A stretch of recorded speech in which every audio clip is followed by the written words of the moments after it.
علم باہر سے کان کے ذریعے استاد سے سن کے، یہ آنکھ کے ذریعے کتاب کا مطالعہ کر کے وہ علم کو باہر سے اندر کی طرف منتقل کرتا ہے بندہ، دل پھر اس کو محفوظ رکھتا ہے۔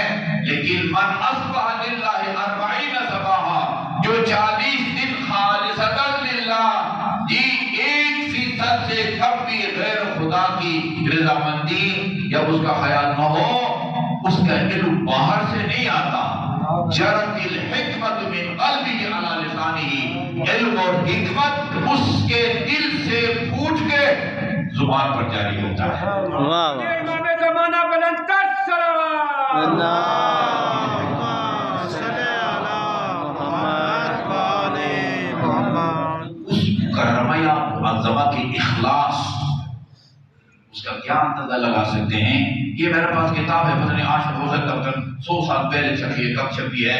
یہ نجف کی چھپی ہوئی ہے، اور بہت ہی جو ہے نا وہ علامہ المحقق الشیخ جعفر النقدی، زینب الکبریٰ بنت امیر المومنین علیہ السلام، یہ مجھے مولانا آفتاب جوادی، وہ ماہر ہیں کتاب شناسی کے، انہوں نے مجھے ایک ہدیے میں دی ہے، اور اوپر لکھا ہے الاختر آفتاب حسین ملک بھرپور چکوال کے ہیں جی، اور اسی شیخ جعفر نقدی نے امیر المومنین علیہ السلام کی بھی جو ہے نا وہ کتاب بارے میں بھی کتاب لکھی ہے۔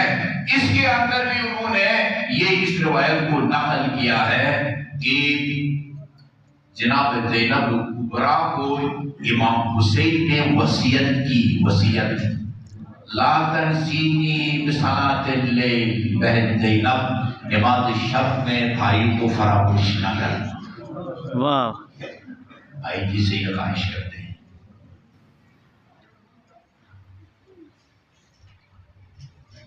یہ امام نہیں ہے، جناب زینب الکبریٰ امام نہیں ہے، اور اس طرح معصوم بھی نہیں ہے جس طرح حضرت زہرا معصومہ تھی، آیے تطہیر میں وہ شامل تھے خاتون جنت، یا 14 معصومین معصومیہ انبیاء، اس طرح نہیں ہے۔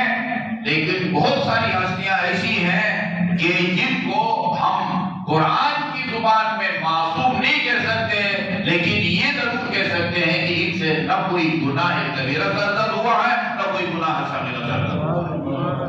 بے شک کیا حضرت عباس رمضان ہیں، حضرت علی اکبر ہیں، معصوم نہیں ہے، امام نہیں ہے، لیکن ان الفاظ میں رسول